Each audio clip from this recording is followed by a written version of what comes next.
Eu vou terminar de fazer esses slides. Como eu comentei com vocês no começo, eu tive um problemazinho com o pendrive. Eu fiz uma colazinha do que eu quero comentar com vocês. Então, a gente vai fechar um pouquinho isso daqui e depois a gente vai...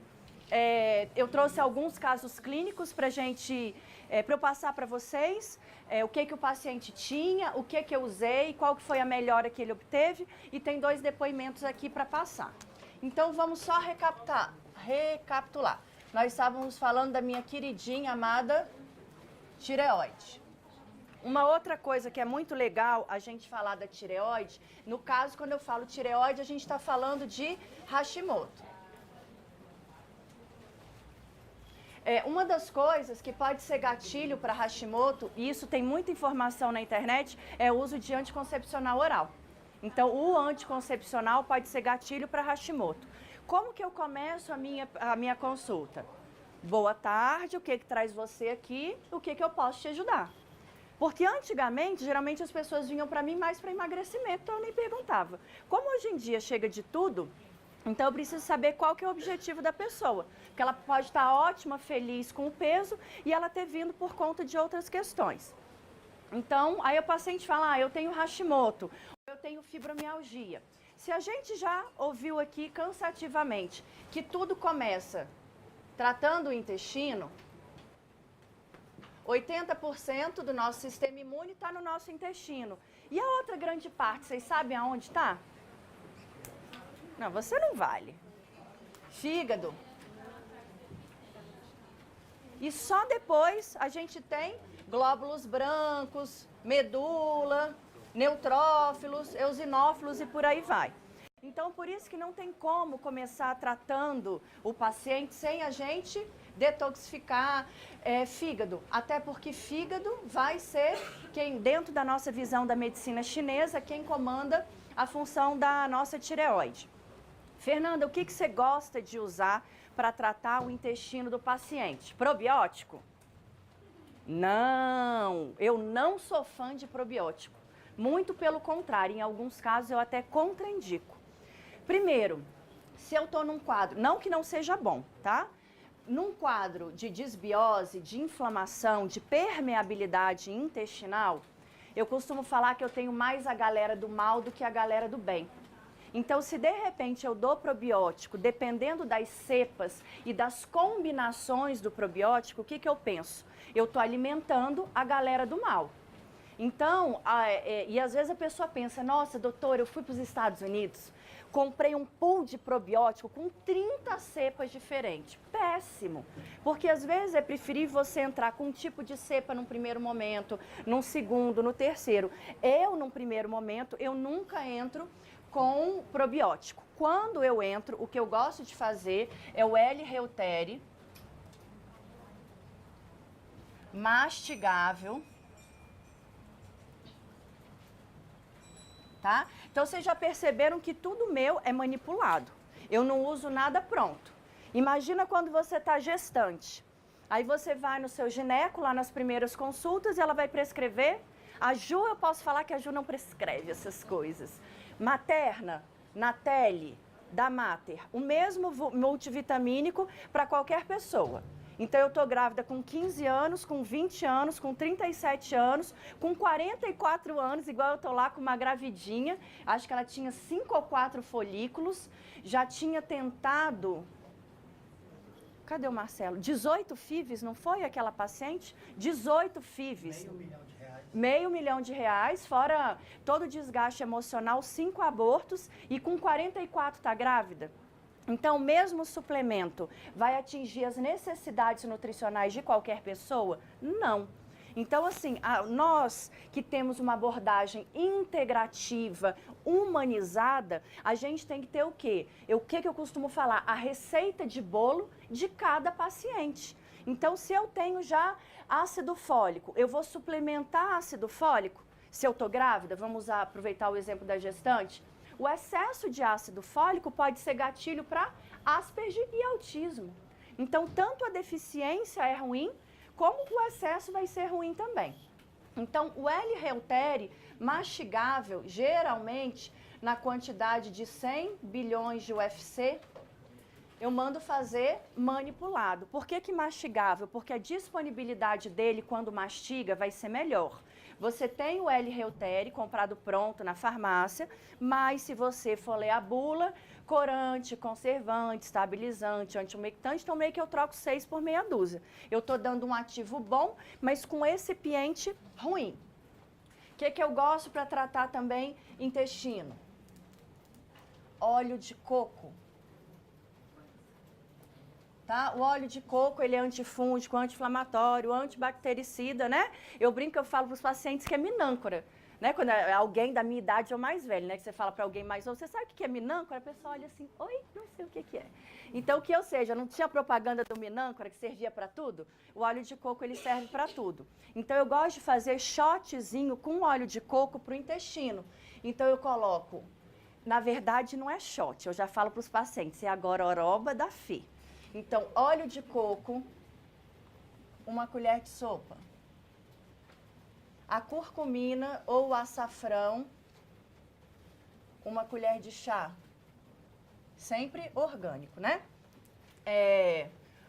Uma colher de sopa de psyllium.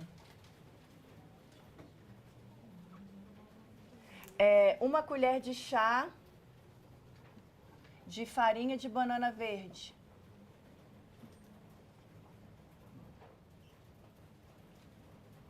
E uma colher de chá de glutamina. Aí, esse shot, eu coloco que horário? Ao deitar.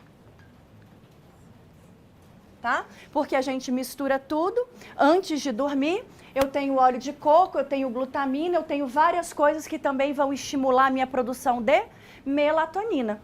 Porque se 80% da serotonina está no intestino, serotonina é precursora de melatonina. Por isso que a gente tem aquele termo, enfesado, irritado. Vem daquele também do conceito lá de você estar cheio de fezes dentro de você. Então, quando eu melhoro a permeabilidade intestinal, eu melhoro a qualidade do meu sono. Por isso que paciente com depressão, crises de ansiedade, geralmente o médico prescreve um remédio para ansiedade, para depressão, e o outro remédio para insônia. Então, a gente tratando o intestino, essa é a ideia. Então, eu tenho um paciente com N sintomas, eu vou usar uma estratégia e com essa estratégia eu vou conseguir abordar vários desses sintomas do paciente. Senão, a gente volta a fazer o que eu falei para você antes. A gente trata alopaticamente com fitoterapia, ou com homeopatia, ou com quânticos. Então, eu gosto de usar esse shot aqui no período da noite ao deitar. Deixa eu ir para o lado de cá, porque tadinha da galera do lado de cá, né? Minha letra já é bonita. Ainda longe. Ah, sim, água, né? Água, porque senão o trem não vai.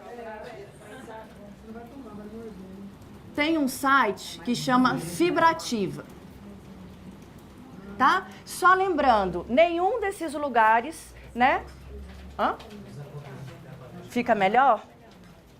Nenhum desses lugares eu ganho nada. Até acho que eu deveria, porque eu faço propaganda. Mas, como eu falei para vocês, que aqui a Roberta falou, a nossa ideia não é cercear a informação, é exatamente divulgar para vocês tudo que a gente faz no nosso consultório. Então, eu estou colocando aqui as marcas para vocês. Então, nesse site Fibrativa, fibrativa.com.br. Lá tem vários tipos de fibra. Tem uma fibra até que deve ter sido em homenagem ao Marcelo, que chama Celo. Tem essa fibra que chama Celo, e tem uma outra fibra que chama quitessência. Tá? Esse quitessência, vocês vão entrar lá, ele tem fibra de goma cássia, ele tem inulina, ele tem curcumina, ele tem piperina. Então, é um shot também, de uma maneira diferente. Então, só lembrando que o shot não precisa ser aquela coisa que eu vou fazer no período da manhã em jejum.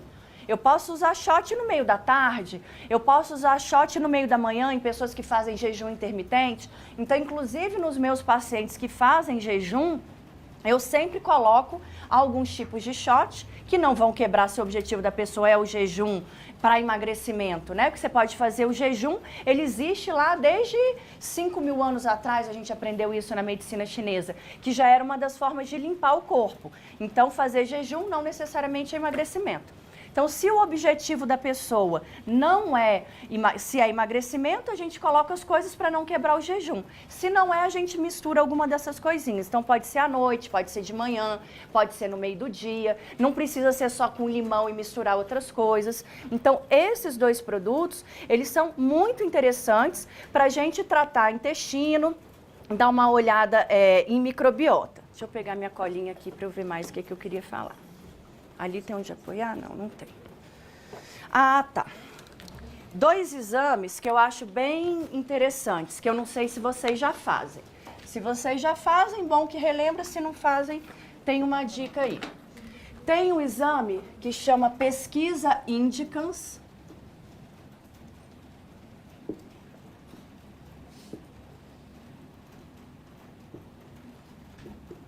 Teste para disbiose. Exame de sangue, tá? Em Brasília faz em laboratório comum e geralmente os convênios cobrem. Por quê? O paciente não gosta de ter uma comprovação. O paciente fala, nossa, eu morro de gases, minha barriga estufa, meu intestino é preso, minha pele tá cheia de acne. Ah, você deve ter intolerância à lactose. Não, quando eu tomo eu não sinto nada. Aí você precisa mandar o desgramado, morrer de passar mal, tomar uma dose violenta de lactase para falar, olha, deu positivo, tá vendo como você tem intolerância?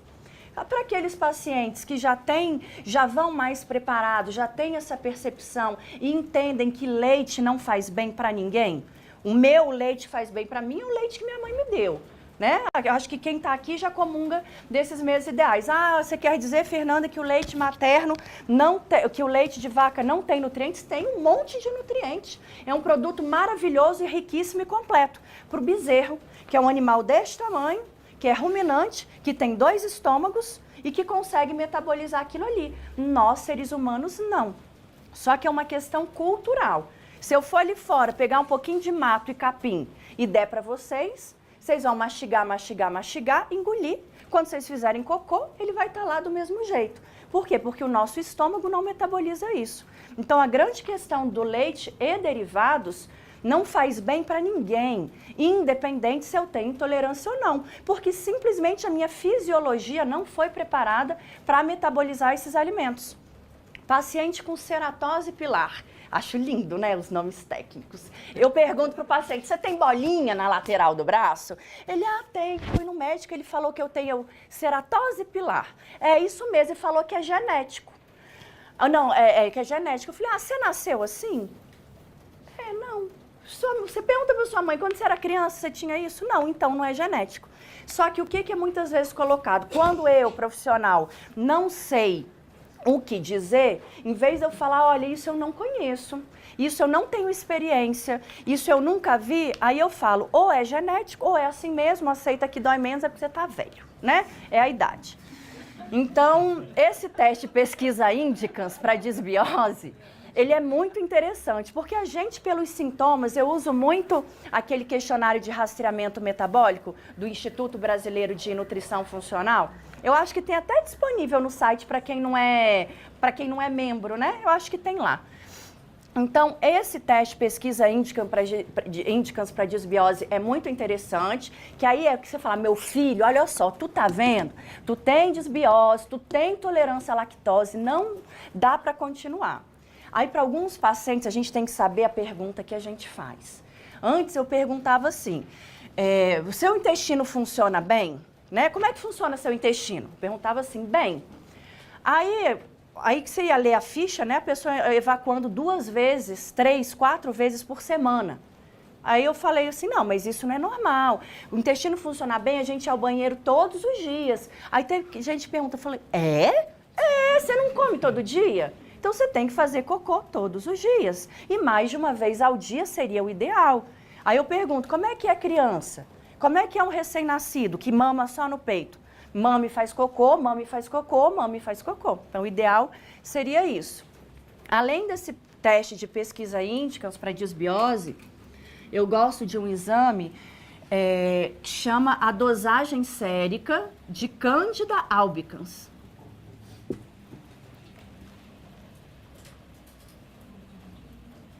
Tá?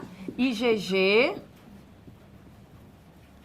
IgA e IgM. Porque aí ele me dá os marcadores, se está positivo ou negativo. E Cândida não é algo só vaginal. A gente tem mais de 37 tipos de Cândida, pelo menos até a última vez que eu estudei. Então, você pode ter a Cândida vaginal, você pode ter a Cândida peniana, você pode ter a Cândida no mamilo, em período de amamentação. Você pode ter Cândida na boca, que é o que a gente chama de sapinho, ou na língua, né, Marcela? A gente que avalia muito língua dos pacientes, não é saburra, é aquela língua atrás branca, cheia de Cândida. Você pode ter Cândida naquele seu funguinho da unha do pé de estimação, tem 10 anos que o fungo está lá na unha. Então, se tem Cândida, isso já é um dos indicativos para a gente ver. Se deu no sangue, aí o paciente fala, né, principalmente se é mulher. Nossa, mas eu não tenho Cândida, eu não tenho sintoma. Eu falei, mas eu fiz exame ginecológico em você?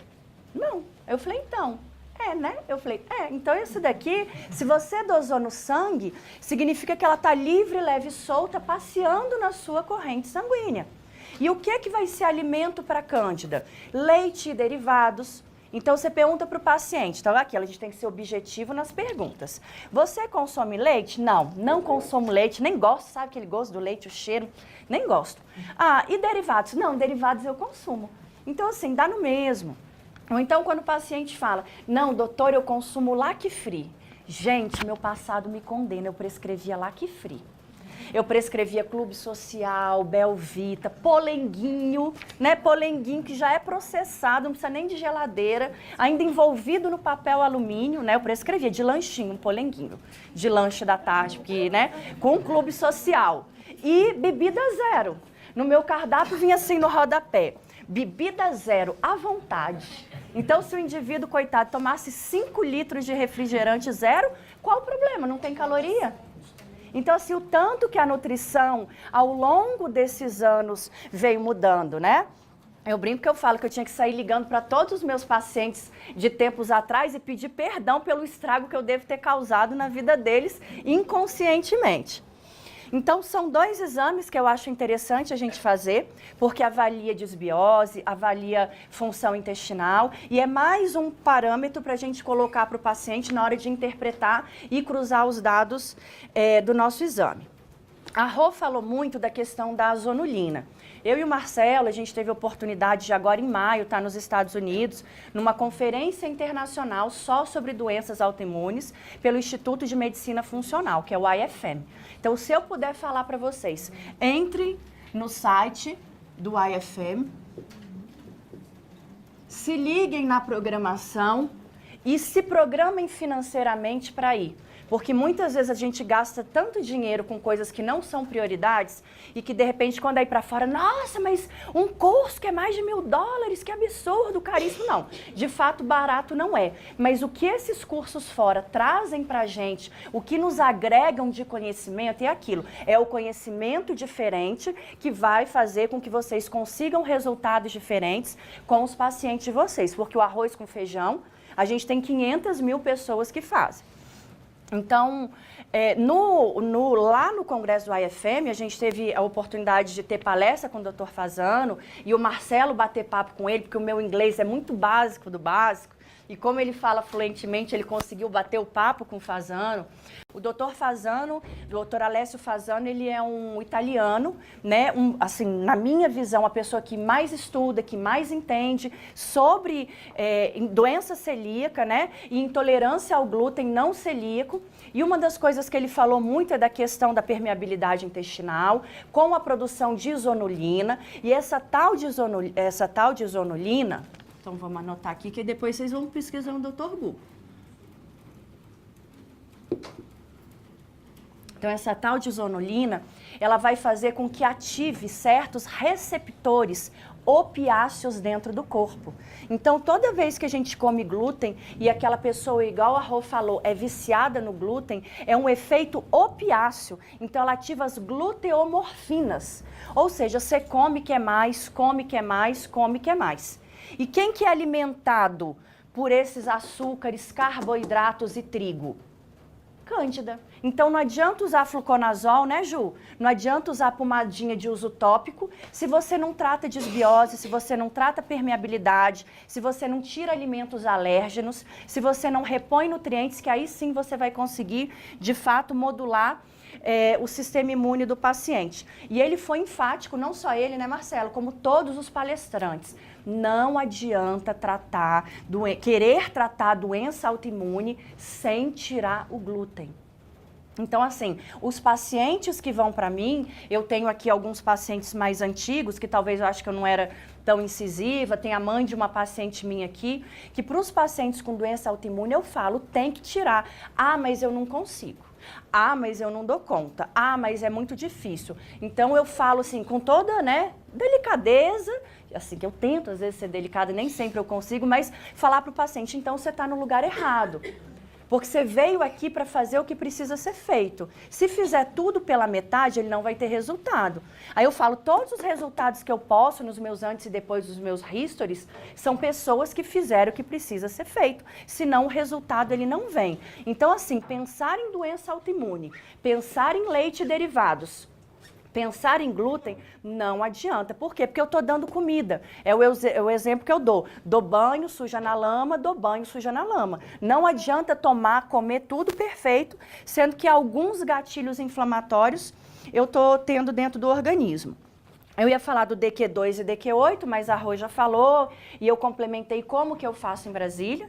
Então, por isso que eu sempre procuro parceiros. Eu tenho o Marcelo, né, que agregou há 1 ano atrás, a gente começou a usar trabalhar junto, e ele agregou muito lá no Instituto. Primeiro porque certas coisas, tem pacientes que eu falo, comigo agora você não vai ver resultado. Você tem que procurar um psicólogo, você tem que procurar algum tipo de terapia, pode ser outras terapias integrativas, sem ser talvez a psicologia, que infelizmente muitas pessoas têm muita ressalva, talvez por ter tido experiências ruins no passado, né, cria às vezes uma aversão. Mas se não tratar as emoções, os gatilhos emocionais, por quê? É o pensamento que gera uma emoção, que gera uma sensação. Se eu tiver aqui, um parente meu me ligar, me passando uma notícia terrível, eu vou começar a tremer, o meu coração vai começar a palpitar, as lágrimas vão começar a escorrer, mas ninguém me bateu. Mas é o quê? Eu ouvi uma informação e aquela informação fez uma junção, uma bagunça hormonal no meu corpo que fez manifestar esse tanto de sintoma. Então não adianta, eu falo para os meus pacientes, comer tudo perfeito se ele não gerencia as emoções. E uma das outras coisas também da gente trabalhar junto foram a questão dos equipamentos. Porque eu sou a compulsiva. Do sapato, não. Do livro e do equipamento. Alguém se fosse o contrário, ele começar a falar do equipamento, de algo que eu não conhecesse, eu já ia lá fora perguntar como é que é, quanto é que é, se ele vende, onde é que vende. E quando o Marcelo foi trabalhar comigo, né, amor, eu tinha um monte de coisa lá que eu não utilizava e ao longo desse processo a gente foi adquirindo mais coisas e a junção de pensamento, emoção, nutrição e alguns equipamentos que ajudam a gente nesse processo. Então, o que eu pergunto para os pacientes com doença autoimune? Você nasceu de parto normal ou cesáreo?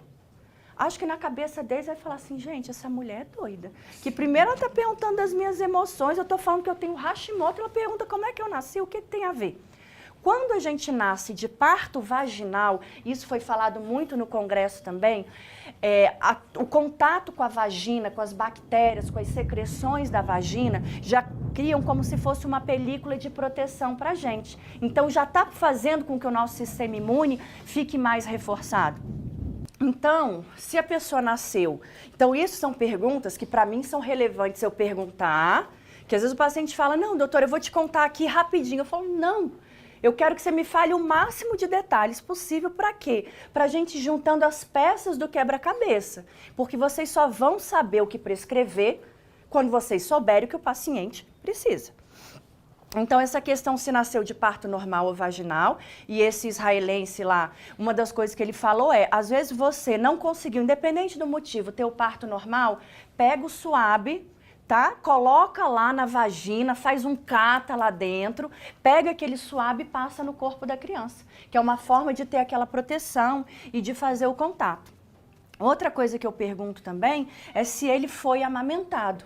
E se foi amamentado, durante quanto tempo ele foi amamentado? Que a gente não precisa aqui entrar na questão dos benefícios do aleitamento materno. Então, geralmente, as pessoas com doenças autoimunes, na maioria das vezes, ou não nasceram de parto normal, ou não foram amamentadas pelo menos ali 8 meses a 1 ano. Eu tive o privilégio de ser amamentada até os 4. Tem foto minha em pé mamando na minha mãe. Coitada da bichinha, né? 4 anos ali amamentando a criatura. Então, perguntar isso é importante. E outra coisa que eu pergunto também. Como é que foi você na sua infância? Você tomou muito antibiótico, muito anti-inflamatório, né? Você tinha muita infecção de garganta, infecção de urina de repetição, otite de repetição, asma. Porque quando a gente é pequeno, né? Se a gente é pequeno, a gente ainda está imaturo. Justamente porque você não teve, né, tempo de vida para maturar tudo lá dentro. Então, se é aquela criança que usou muito antibiótico, muito anti-inflamatório, você faz o que com o seu intestino? Você deu como se fosse umas chicotadas na sua mucosa intestinal. Então, aquilo favorece o que a Rô fala, da permeabilidade, que era para ser assim, eu vou dando chicotada, vai inflamando, vai rasgando, o que era para ficar fechadinho, ele começa a abrir, tem a tal da permeabilidade, começam a passar toxinas, coisas que não eram para passar, e aí começou o processo autoimune dele. Gente, ninguém dorme doente, dorme saudável e acorda doente. Processo autoimune, geralmente, ele vem há 5, 10, 15 anos no organismo. Então, às vezes, lá na minha infância, se eu usei... Hoje em dia, nem tanto, mas na minha época para trás, fazia aqueles tratamentos com bezetacil. Eram tratamentos super longos. Então, imagina o organismo daquela pessoa, o que ele não recebeu naquele momento. Então, são coisas que você vai peneirando. Aí aquilo, só pra gente recapitular, utilizou amálgama, você tem amálgama, tem tatuagem, porque assim, tudo começa com exame clínico. Eu tô consultando o paciente, já tô batendo o olho. Ah, essa daí tá com a pele super oleosa. Nossa, daí tá cheia de cravo. Nossa, essa daí tem melasma. Nossa, essa daí tem rosácea. Nossa, esse daí, coitadinho, tatuagem dos pés à cabeça. Eu olho pra alguém tatuado e já penso, metal. Tá cheio de metal, porque a tatuagem, você vai ter 99 anos, ela tá desbotada, mas ela continua lá em você. Então, a gente começar a observar os gatilhos não, as informações, os sinais clínicos que o paciente dá, olhar a unha do paciente. Então, eu sempre pego a unha do paciente, olho a unha do pé e a unha da mão. A unha tem que estar o quê? Igual uma unha de neném, de criança, lisinha. Aquela meia-lua, é assim, né? Aquela meia-lua lá da unha, que é a lúnula, ela tem que estar visível. Se eu não tenho lúnula, ou se eu não tenho, ou se ela está praticamente invisível, aquilo ali são sinais. Se a unha tá, às vezes tem paciente que a unha ela é toda estriadinha, que é o que eu falo da unha rajada, ou a unha ondulada. Então isso vai ser característica que o fígado não tá bom, que a tireoide não tá boa, que eu tenho deficiência de vitamina B12. É aí que você ganha o seu paciente. Porque você está fazendo o exame clínico nele, ele fala, doutor, é mesmo, a senhora vai ver no exame, minha B12 está baixa. Nossa, doutor, é mesmo, meu fígado está péssimo.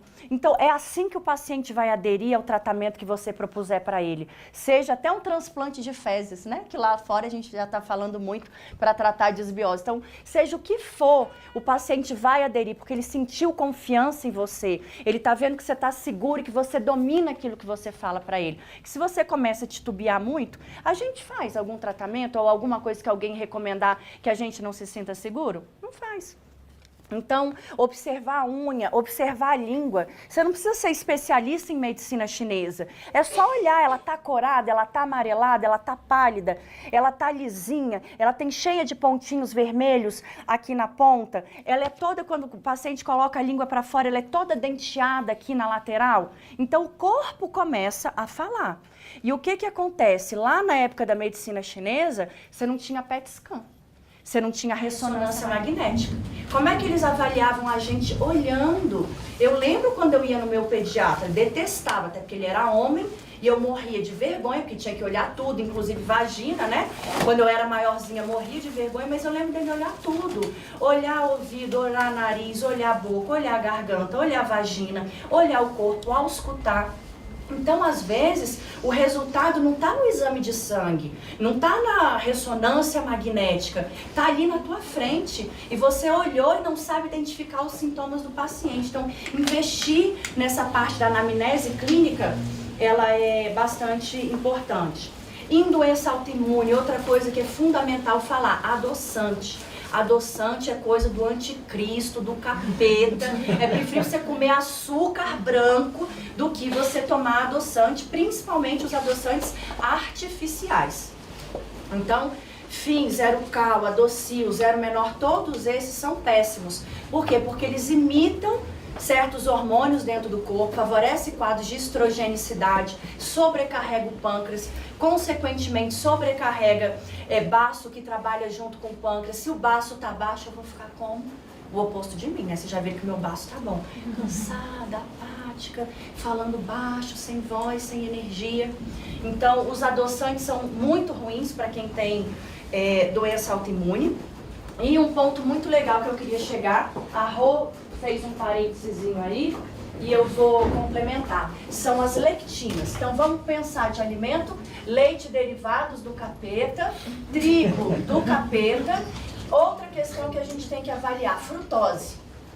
Frutose é boa? É, da fruta, mas nem sempre, num primeiro momento, para todos os pacientes a gente vai utilizar. 100% da frutose é metabolizada aonde? Fígado. E o fígado rege quem? Entenderam? Porque não dá para tratar a doença autoimune só tratando o órgão. Aquele órgão está a manifestação.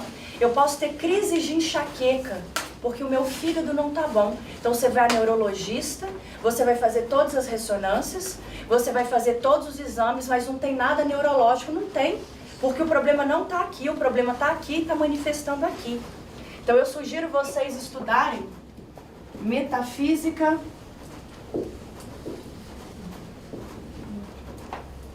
da saúde. Então, ou seja, também, né, não dá pra gente chegar a galgar passos mais altos sem estudar. Então, vocês já vão sair daqui com um monte de coisa para vocês irem correr atrás ao longo aí das próximas semanas. São paralelos, são livros, tá? Metafísica da Saúde, são 3 livros. São 5, né, amor? Eu acho. É porque a gente tem 3, eu acho que são 5 volumes. Aí é só comprar esses livros aí. E na internet acha também outros assuntos, né? É porque antes eu só tinha uma prateleira, né? Agora junto os meus e os dele, falta prateleira pra gente guardar nossas coisas. Então, leite, aí entra os derivados, o lac free também que não existe, glúten, tá? Frutose. Então, é claro que a frutose da fruta é diferente daquele alimento processado, industrializado, adoçado com frutose, né? Nós sabemos disso.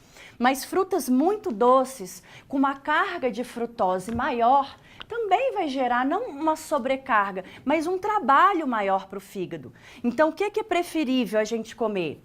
Lima, limão, abacate, coco, goiaba, morango, açaí, frutas vermelhas. E quando eu falo frutas vermelhas, não são as caríssimas berries. A gente tem jamelão, a gente tem jabuticaba, a gente tem açaí. A gente tem os nossos berries brasileiros, regionais, e que tem uma quantidade muito grande de antioxidantes.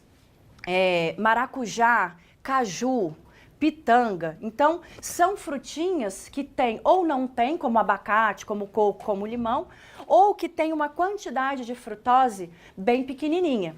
E os mais comuns, laranja, mamão, melancia, manga, ata ou fruta do conde. Esses mais comuns que a gente, até pela palatabilidade, já sabe que são mais doces, a gente dá uma maneirada no começo. Nada é para sempre. Então, a cada vez, geralmente os pacientes se consultam comigo a cada 2 meses ou a cada 4 meses, porque é o que eu explico para ele. Tu chegou aqui estrupiado. O pneu tá furado, o motor tá quebrado, o para-brisa não funciona, eu preciso te mandar para a lanternagem. E essa lanternagem demanda um tempo.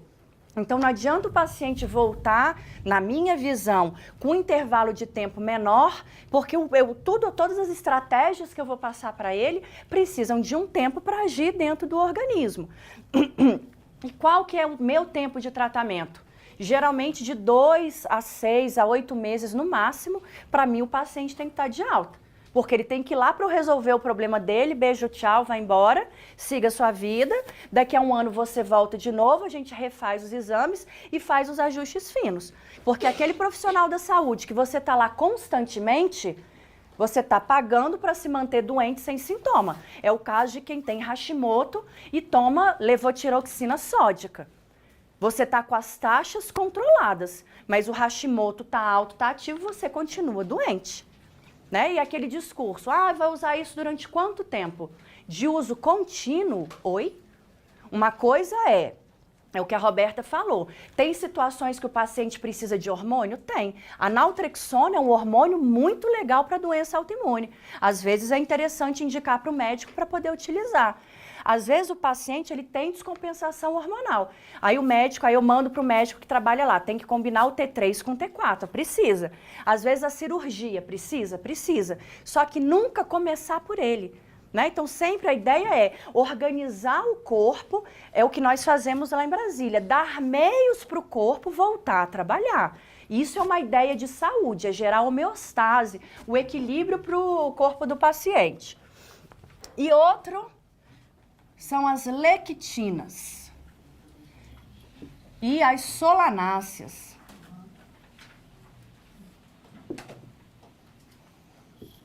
Quantas pessoas você escuta? Isso eu doso na biorressonância. Quantas pessoas você escuta? Nossa, eu amo feijão, mas só se for o feijão da minha mãe, porque quando eu como feijão da rua, eu viro um balão, eu morro de gases. Como o Marcelo explicou e a doutora Roberta Genaro também, nós temos tipos sanguíneos diferentes. De uma maneira geral, porque aquilo até para isso cabe a individualidade bioquímica.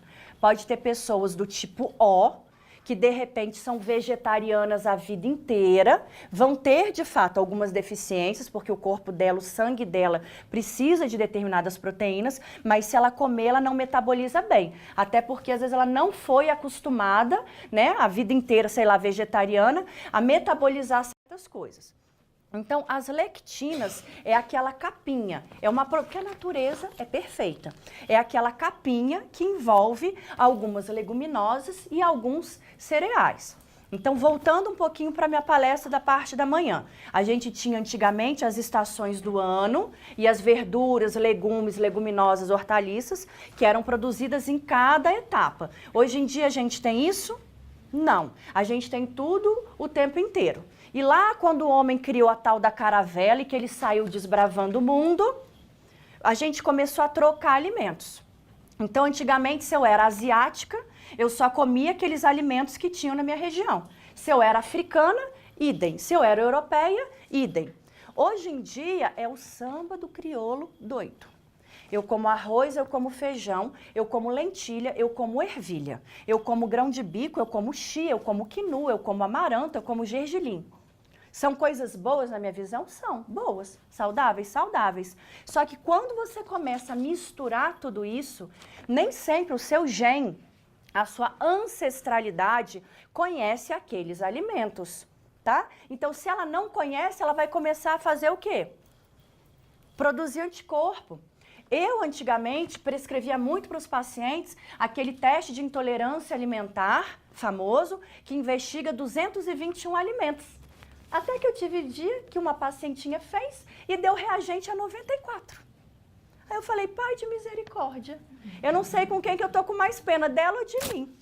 Porque como que a gente monta um plano alimentar excluindo desde gengibre, leveduras, todos os leites e derivados? Aí é aquilo, eu sou curiosa e questionadora, não aceito qualquer coisa que me fala. Aí eu falei, não, tá errado, não o resultado está errado. Mas quanto mais inflamado eu tô, quanto mais intoxicado eu tô, coisas mais difíceis de serem metabolizadas, o seu corpo vai rejeitar. Então, por isso que eu não peço mais, num primeiro momento, teste de intolerância, que vai dar um monte de falso positivo. Então, é um exame que tem um custo caro e que muitas vezes a gente não vai ajudar o paciente. A mesma coisa com o teste genético. Tem um bem famoso, que eu fui para a Itália uma vez fazer o curso dele, fui uma das pioneiras que trouxe para o Brasil, e que hoje eu também não prescrevo. Por quê? Porque é um teste genético, que o seu DNA fala. Mas o que nós estudamos hoje em dia, que o Marcelo até pontuou? Epigenética. Como que o seu corpo responde aos estímulos do meio ambiente. Eu nasci de pai e mãe, atleta, campeão olímpico, medalha de ouro. Se eu fizer tudo errado na minha vida, eu vou ser o quê? Doente.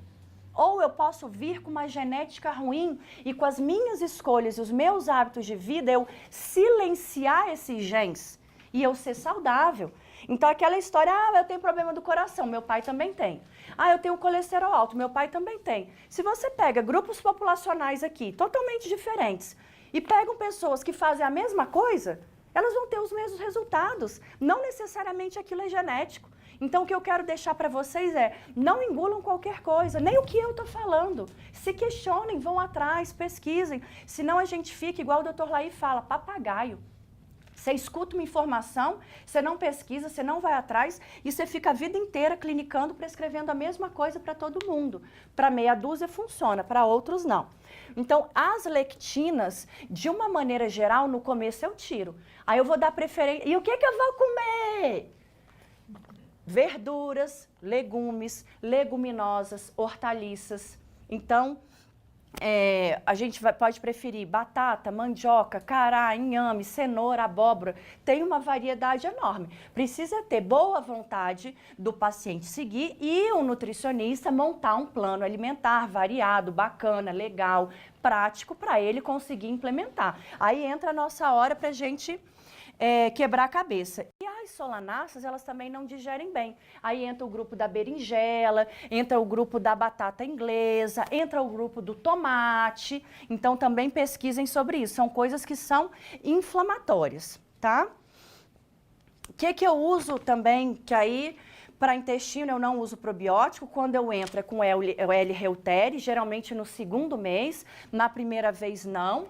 Outra coisa que eu gosto muito de usar, enzimas digestivas.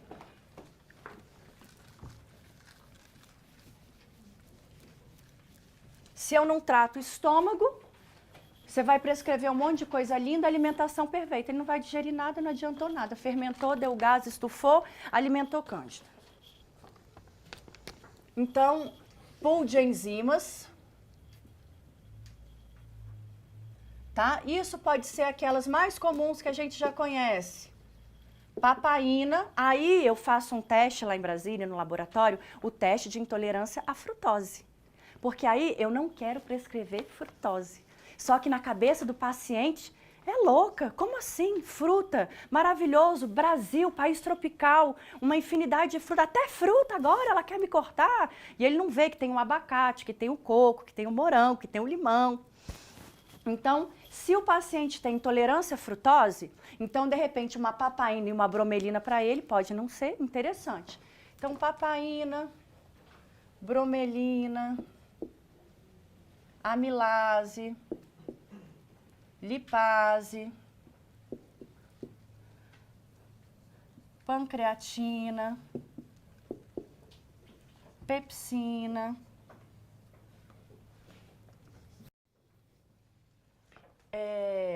betaína, HCl, ácido málico, sais biliares. Ou seja, a gente começa a fazer isso tanto que a gente sabe tudo de cor. Quantas vezes ao dia, não sei? Geralmente eu coloco almoço e jantar, tá? Então, não, aí eu escolho o que eu quero. Geralmente eu trabalho com 5 ativos diferentes, tá? Licorice, biointestil. Aí o céu é o limite. Então eu gosto de usar enzimas. Isso daqui você pode fazer na fórmula de cápsula ou sachê. Eu prefiro sachê. Por quê? Eu prefiro cápsula. Eu coloco cápsula transparente e vegetal. Porque quando a gente faz o sachê, de que cor que é os sachês da farmácia que vocês costumam manipular? Prateado. Aquele prateado é o quê? Então é aquilo. Vamos pensar em tudo. Então, isso daqui para manipular. E nos meus pacientes, eu não engulo cápsula. Aí eu falo, o desgramado vai no churrasco, come uma tora de carne desse tamanho, engole, mas na hora de tomar um comprimido, ai, não dá, não desce, eu não dou conta. Aí você respira e fala, tá bom, Fernanda, tenha paciência, cada um tem a sua individualidade. Eu gosto de usar o Floranil, que é da Quantum Bio, da Anil, né? Mas a Quantum Bio eu compro da Quantum Bio. Então eu uso o Floranil também como pool de enzimas. Eu gosto de usar da Physioquantic o Azianon. E gosto de usar um dos últimos lançamentos dele, o Anti-Lec. O Anti-Lec, o nome já é sugestivo, já vai ajudar a metabolizar as lectinas. Então, para aquela pessoa mais resistente, para o idoso, para o paciente autista, que a gente não consegue de cara tirar tudo que ele precisa. Se às vezes o adulto a gente não consegue, que dirá com a criança. Então, esse aqui é o mais comum que eu costumo trabalhar nessa parte de enzima, tá? Tratar fígado.